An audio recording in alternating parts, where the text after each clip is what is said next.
what you really have to do when you start exploring psychedelics is to try and figure out, what's the center of the mandala? What are people talking about? What is it when you arrive on the money? And to my mind, the compound that is most interesting for doing that is DMT. DMT is the most interesting in some ways of the psychedelics because more issues are raised by it than any other. Such issues as, I'll just run over some of them so you get a feeling for it. DMT is the strongest hallucinogen there is.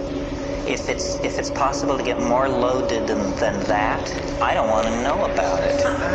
And I say so when I'm there. I say, my God, if you can get more loaded than this, keep it away from me. So that's it. It's the strongest. It's also the shortest acting. DMT, when smoked, in most people return you to normal in under 10 minutes. Under 10 minutes. Now, this is interesting because the people who think there's nothing to this, who should actually invest the 10 minutes to find out what's, a 10-minute DMT trip is worth 20 years of academic pharmacology, art history, psychology, and all this other malarkey. Because then you just say, okay, I got it. Another very interesting thing about DMT is it occurs naturally in the human brain. Well, now what's going on here? He's saying the strongest drug, the fastest drug, is the most natural drug.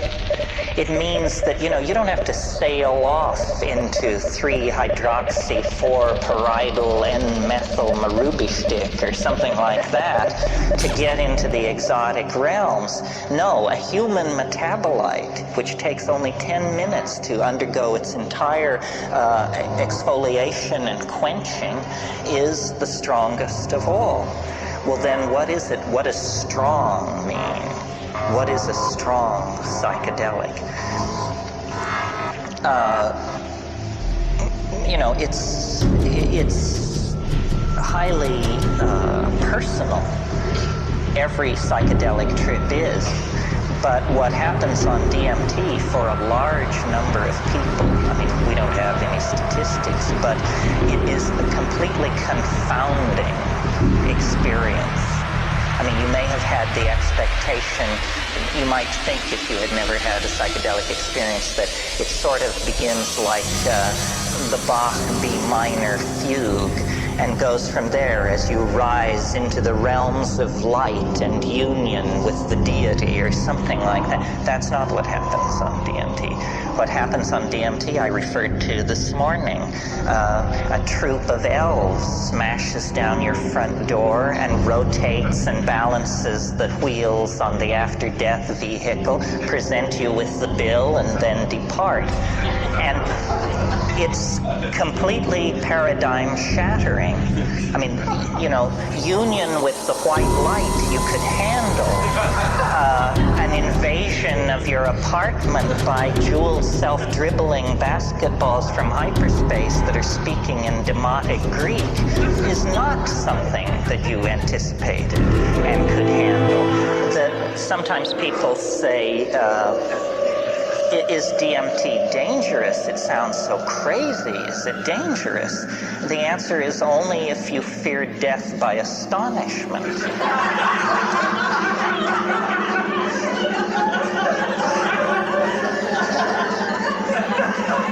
Remember how you laughed when this possibility was raised, and a moment will come that will wipe the smile right off your face.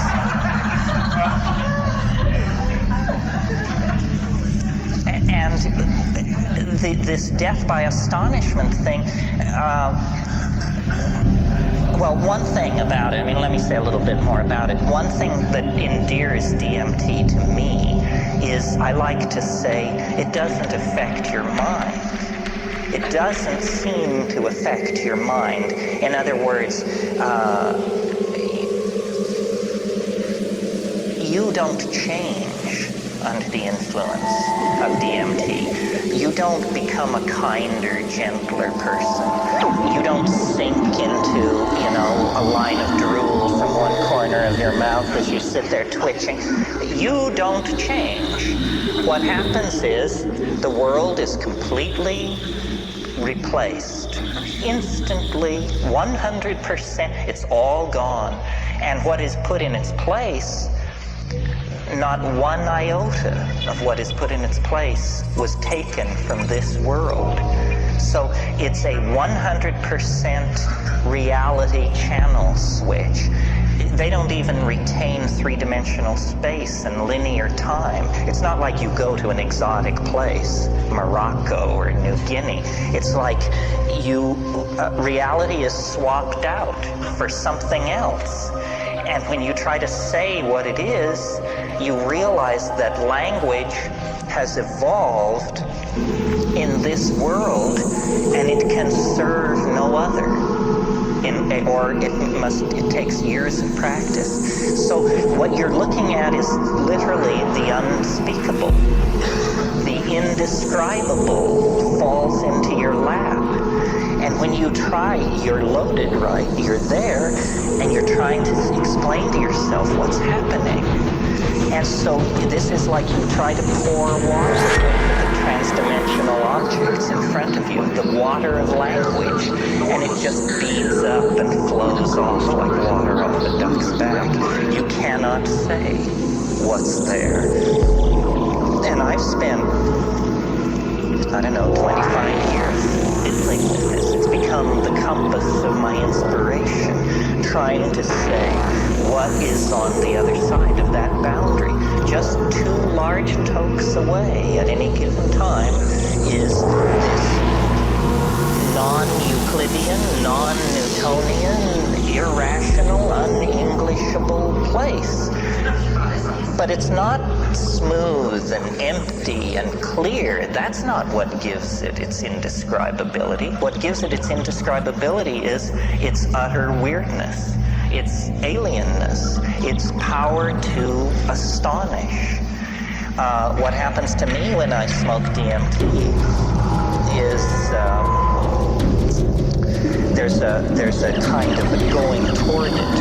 There's a sequela of events which lead to the antechamber of the mystery. I mean, you take a toke, you feel strange. Your whole body feels odd.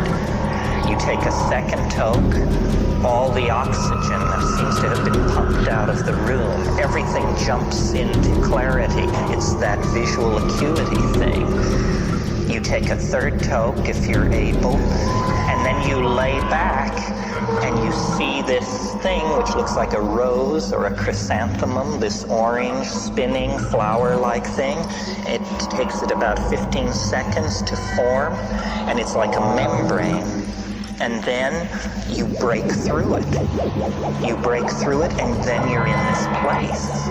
And there's an enormous cheer which goes up as you pass through this membrane.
The shadows here are muted, and there's a lot of transitional zones from one color to another and so forth. This isn't like that. This is crystalline, clear, solid. You can see the light reflected in the depths of these objects, and everything is very brightly colored, and everything is moving very, very rapidly. And there are entities there. It's not about calling them up or the whisperings of them. No, they're in your face. And they're right here, and they're worse than in your face, because what they do is they jump into your chest, and then they jump out. And so you're like this.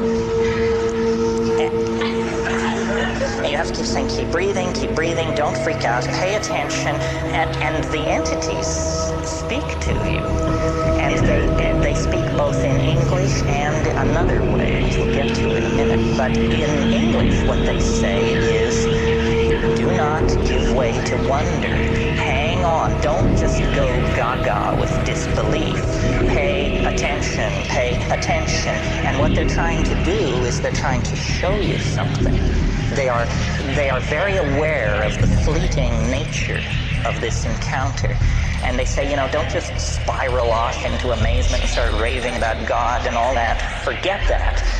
Pay attention to what we're doing. And then what they're doing is they're dancing around, they're jumping around, they're emerging explicitly out of the background, bounding toward you, jumping into your chest, bounding away, and they make offerings. And they love you. That's the other thing. They say this.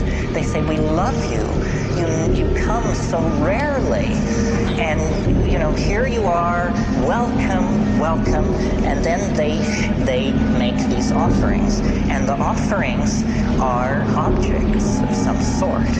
And now remember, you are not changed. You're exactly the person you were a few minutes before. So you're not exalted or depressed. You're just trying to make sense of this. And the objects which they offer are like Fabergé eggs, or exquisitely tooled and enameled pieces of machinery, but they don't have rigid outlines. These objects are themselves somehow alive and transforming and changing. So when these creatures, I call them tykes, when these tykes offer you these objects, you grok it, you look at it, and immediately, because you are yourself, you have this realization, my God, if I could get this thing back into my world, history would never be the same. A single one of these objects is somehow, you can tell by looking at it, this would confound my world beyond hope of recovery. It cannot exist. What I'm being shown is a tiny area where miracles are being transformed. And the creatures, the tykes, are singing. They are speaking in a kind of translinguistic glossolalia. They are actually making these objects with their voices. They are singing these things into existence. And what the message is do what we're doing. You can do what we're doing. Do it. And they get quite pushy about this. They say, damn it, do it. And you're saying, but. They say, no, do it now, do it. It's saying, I can't handle this, And then this kind of reaction goes on for a while. Well, then I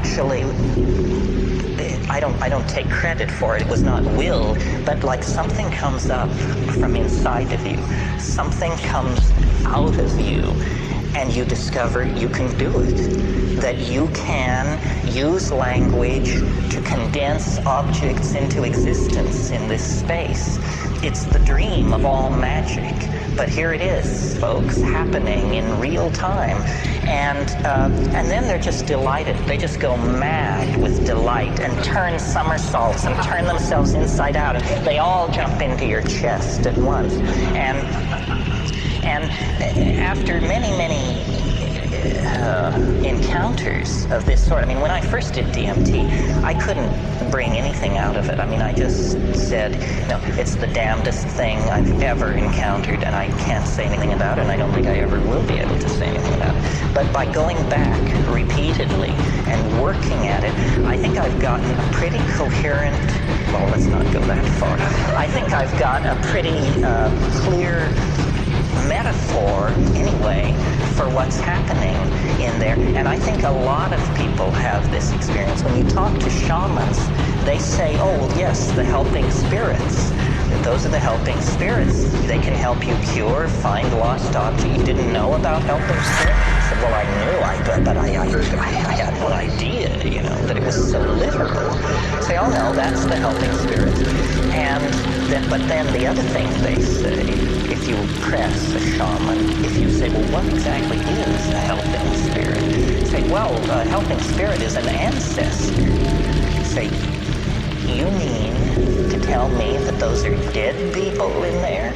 Say, well, yes, ancestor, dead person. You didn't know about ancestors, apparently. This is what happens to people who die. And you say, my God, is it possible that what we're breaking into here is an ecology of souls? That these are not extraterrestrials from Zenebel Ganubi or Zeta Reticuli Beta. These are the dear departed. And they exist in a realm which, for want of a better word, let's call eternity. And somehow this drug, or whatever it is allowing me to see across the veil. This is the lifting. You want to talk about boundary dissolution. It's one thing to get tied to your partner. It's quite another to get tied to the dear departed of centuries past. That's a serious boundary dissolution when that happens. What these creatures want, according to them, is they want us to transform our language somehow. And I don't know what this means. I mean, at this point in the weekend and in my life, we all are on the cutting edge, and nobody is ahead of anybody else. Clearly, we need to transform our language because our culture is created by our language, and our culture is toxic, murderous, and on a downhill bummer. Somehow we need to transform our language, but is this what they mean? That we're supposed to condense machines out of the air in front of us? How does this relate to the persistent idea promulgated by Robert Graves and other people that there is a primal language of poetry? That poetry as we know it is a pale, pale thing, and that at some time in the human past, people were in command of languages which literally compel belief. They compel belief because they don't make an appeal through argument or metaphor. They compel belief because they're able to present themselves as imagery. William Blake said, if the truth can be told so as to be understood, it will be believed. And so these things and it's very confusing because you wonder, you say, well, have people been doing this for thousands of years? And if so, have they always encountered this tremendous urgency on the other side? If people have been doing it for thousands of years, why is there this urgency on the part of these entities? And who exactly and what exactly are they? It appalls me, you can probably tell, that I have to talk about this because this is not my bailiwick. I mean, I'm a rationalist who's just had a very weird set of experiences, but I am a rationalist. I mean, I have no patience with channeling, the lords of the many rays, the divas, and there's this whole thing going around about disincarnate intelligence, and it's mostly under the control of fairly, shall we say, non-rigorous thinkers. But I like to think that I am a rigorous thinker, and yet here I am telling you that, elf legions await in hyperspace, one toke away. The difference between my rap and, the Findhorn folks or somebody like that is that we have an operational method for testing my assertion. We can all smoke DMT, or you can make it your business to now find out about this and see for yourself. And not everybody agrees with me. I mean, some people say there wasn't anything like that. But some people agree, and I think if you get 2 out of 10 agreeing with a rap like this, then you better pay attention.